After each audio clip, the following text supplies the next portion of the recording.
Escape velocity. जब भी हम पकाऊ क्लास में होते हैं इस तरीके की मेरी, तो सबका मन करता है यार भाग जाए, मेरा तो मन करता है, लेकिन धीरे से भागना पड़ता है ना, चुपके से, नहीं तो आवाज़ आ जाएगी तो मुश्किल हो जाएगी। लेकिन अगर हमें किसी ऑब्जेक्ट को हमारी प्लैनेट से एस्केप कराना है तो उसका मतलब क्या हुआ? पहली बात तो देखो, हम जब भी किसी भी चीज़ को ऊपर फेंकते हैं तो थोड़ी देर में फिर से नीचे आ ही जाती है। कितना भी ऊपर फेंको वो नीचे आ ही जाती है। लेकिन क्या कोई ऐसी स्पीड हो सकती है जिससे मैं सिर्फ फेंक दूँ तो फिर वो वापस ही ना आए?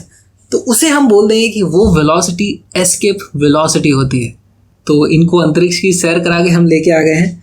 अब हम समझते हैं एस्केप वेलोसिटी होती क्या है। देखो, यहाँ से हम इसको कुछ वेलोसिटी देंगे तो ये थोड़ा ऊपर जाएगा और फिर वापस नीचे आ जाता है।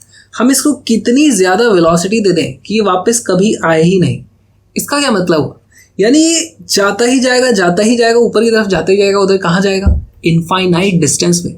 तो ये चीज़ें कैसे हो सकती हैं? ये सॉल्व करने के लिए हमें एनर्जी को कंजर्व करना पड़ेगा। क्या हम बोल सकते हैं इसकी पोटेंशियल एनर्जी इस वक्त मास की कितनी होगी?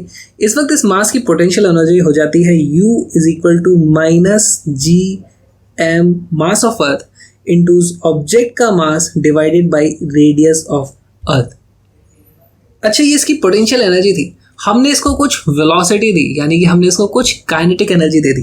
तो हम लिख देते हैं इसकी टोटल एनर्जी हो जाती है U + K, जो हमने ऐड करी है। अगर ये वैल्यू हो जाए 0, क्यों हो जाए 0?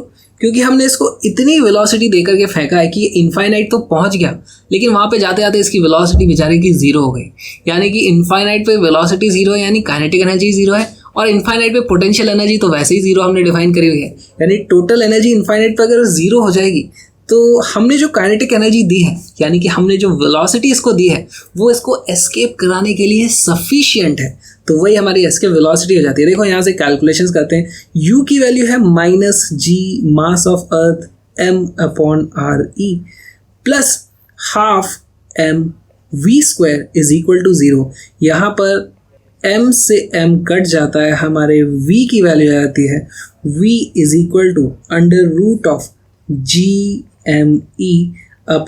√gme/re और यहाँ आ जाएगा 2। थोड़ा अजीब सा लग रहा है फॉर्मूला। एक काम करते हैं, इसको ऊपर और नीचे हम re और re से मल्टीप्लाई कर देते हैं। ये जो चीज़ है gme/re का स्क्वायर, ये क्या होता है? एक्सेलरेशन ड्यू टू ग्रेविटी हमारी सरफेस पे। तो हमारा यही फॉर्मूला बन जाता है v एस्केप, इसे हम बोलेंगे v एस्केप = √2gre। या फिर ये वाला फॉर्मूला भी याद करिए लो, v एस्केप = √2gm/r। ये जो फॉर्मूला है ये हमारी अर्थ के केस में काम करता है। अच्छा, यहाँ पर g की वैल्यू और re की वैल्यू आप रख दोगे तो हमारे एस्केप वेलोसिटी VESC एट अर्थ की वैल्यू आ जाती है 11.2 किलोमीटर पर सेकेंड। तो ये बहुत ज़्यादा वैल्यू है। तो मैं कितनी भी कोशिश करके इसको फेंक दूँ, ये इनफाइनाइट पे नहीं जाएगा। अच्छा, गया, वापस नहीं आ रहा है। एक काम करते हैं, कुछ प्रीवियस ईयर्स क्वेश्चन करते हैं इस टॉपिक से related. A black hole is an object whose gravitational field is so strong that even light cannot escape it from it. To what approximate radius would Earth, जिसका मास हमें दे दिया अर्थ का, have to be compressed to be a black hole? Okay, तो इसका मतलब क्या है? तो हमारे जो अर्थ की एस्केप वेलोसिटी होती है उसका फॉर्मूला क्या है? v escape = √2gm/r। अब अर्थ का मास हमें फिक्स करा दिया है, जी की वैल्यू फिक्स करा दिया, आर की वैल्यू बोल रहे हैं कम करते जाओ, इतनी कम कर दो तो कि वी एस्केप बढ़ के लाइट की स्पीड को टच कर जाए।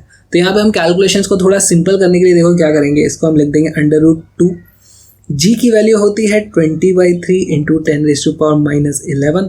अर्थ के मास की वैल्यू यहाँ पे दी है 5.98, उसको मैं कर देता हूँ 6 × 10⁻24।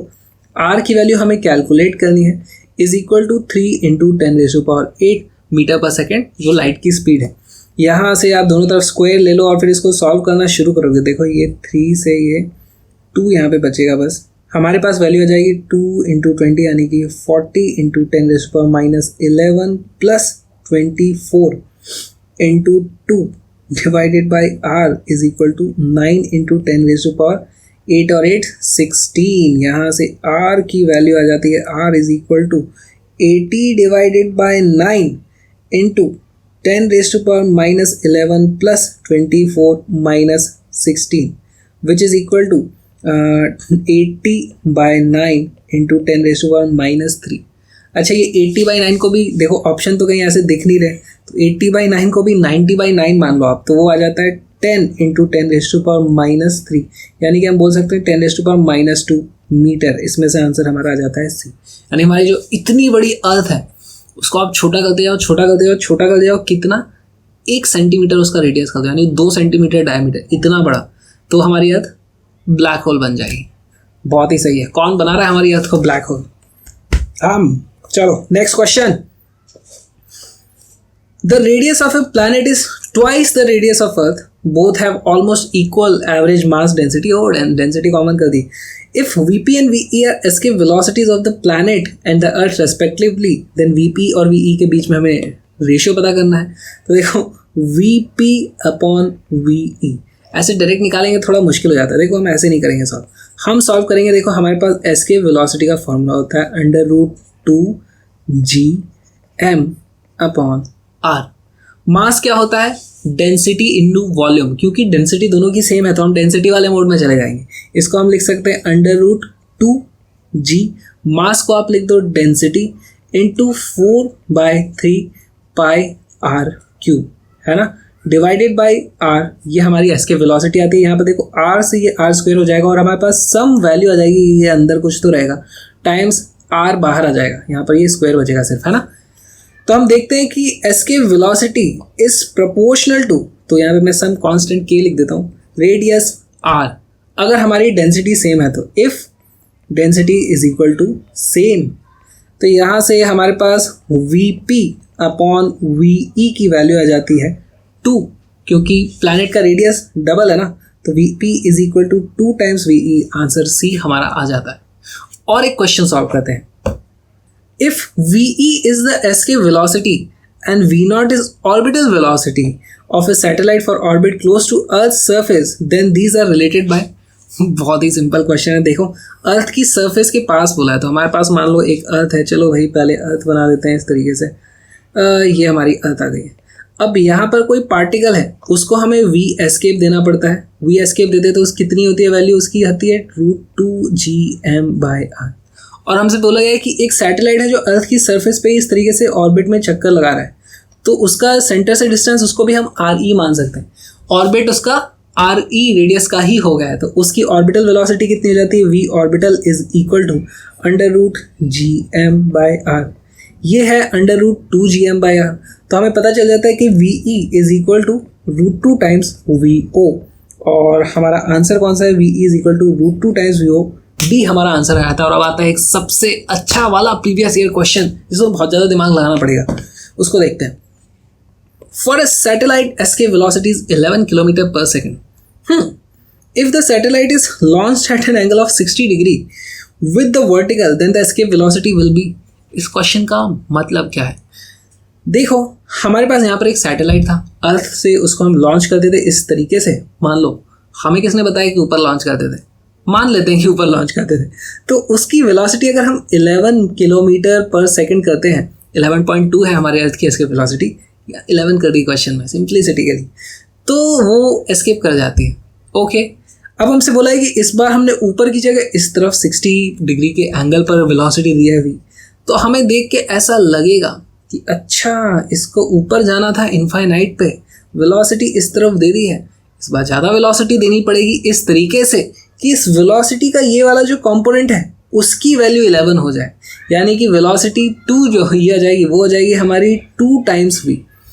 ऐसा हमें लग सकता है लेकिन गलत है ये। तो एक्चुअली होता क्या है, देखो हमारे पास कॉन्सेप्ट क्या है, हम यहाँ पर कुछ पोटेंशियल एनर्जी होती है, उसमें कुछ काइनेटिक एनर्जी ऐड करते हैं ताकि उसकी टोटल एनर्जी 0 हो जाए। हम काइनेटिक एनर्जी ऐड करते हैं 12 mv²। देखें अब वेलोसिटी किसी भी डायरेक्शन में हो उससे फ़र्क नहीं पड़ता, आप इसको इधर भेजो, इधर भेजो, इधर भेजो, इधर भेजो, इधर भेजो, वो अलग अलग डायरेक्शन में इन्फिनिटी पे जा सकता है, लेकिन जाएगा इन्फिनिटी पे, उसे बोला जाएगा कि एस्केप कर गया। हाँ, इसको नीचे की तरफ मत दे देना वेलोसिटी, नहीं तो वहीं वो ज़मीन में खड्डा खोद के पता नहीं क्या तबाही मच जाएगी। तो हमारा आंसर आ जाता है ए, आप इसको किसी भी डायरेक्शन में लॉन्च कर सकते हो। लेकिन क्या रियल लाइफ में ऐसा किया जाता है? रियल लाइफ में ऐसा नहीं किया जाता है। क्यों? क्योंकि रियल लाइफ में हमारी अर्थ खुद किसी ओमेगा से घूमती है। तो अगर हम चाहें तो थोड़ा सा बेनिफिट ले सकते हैं कि अगर हम इसी ओमेगा के डायरेक्शन में भेजेंगे तो ओवरऑल काइनेटिक एनर्जी हमें थोड़ी कम देनी पड़ेगी, क्योंकि थोड़ा सा रोटेशन तो अर्थ के कारण भी आ जाएगा, बहुत ही कम होगा। खैर ठीक है, उतनी डिटेल में हम नहीं घुसते अभी। हमारे लिए तो आंसर आ जाएगा इसका ए, एंगल डज नॉट मैटर। और अगले वीडियो में हम पढ़ेंगे अर्थ के कितने सैटेलाइट है, किस तरीके से काम करते हैं, जियो स्टेशनरी और पोलर सैटेलाइट्स में अंतर क्या है, कुछ तो होगा ही। मेरे साथ पढ़ोगे फिजिक्स लाइव, तो आ जाओ बॉम्ब फिजिक्स पे, जहाँ पे होती हैं लाइव क्लासेस मेरी फिजिक्स की, और फिजिक्स में फोड़ देंगे हम। बॉम्ब फिजिक्स तो सीरीज का ही नाम है। तो कहाँ पर एक्सेस कर सकते हो, इस लिंक पे आ जाओ। सारी की सारी लाइव क्लासेस एब्सोल्युटली फ्री है, जो होती हैं अनअकैडमी लर्निंग ऐप पे, जो इंडिया का बेस्ट लर्निंग प्लेटफॉर्म है। किसी भी कॉम्पिटिशन की आप चाहे तैयारी कर रहे हो, IIT JEE नीट CBSE या फाउंडेशन, तो आ जाओ, मेरा कोड यूज़ करो विक्रांत, और आज ही अपना फ्री प्लान अनलॉक करो मेरे कोड से। वैसे अगर आप सीरियस हो किसी भी एग्जाम को क्रैक करने के लिए, तो आपको प्लस सब्सक्रिप्शन लेना चाहिए, क्योंकि वहाँ डेली लाइव क्लासेस होती हैं, बहुत सारे नए नए बैचेस वहाँ लॉन्च होते हैं इंडिया की टॉप फैकल्टी के द्वारा, और आप अपने डाउट्स भी पूछ सकते हो। तो लाइव इंटरेक्शन के मजे कुछ होने, प्लस सब्सक्रिप्शन लो, मेरा कोड विक्रांत यूज़ करो फॉर स्पेशल डिस्काउंट, और आ जाओ मेरी स्पेशल क्लास में। वो वाली तो फ्री है, प्लीज़ आ जाओ। मिलते हैं, live links is in the description, या फिर यहाँ पर भी लिंक है, बॉम्ब फिजिक्स।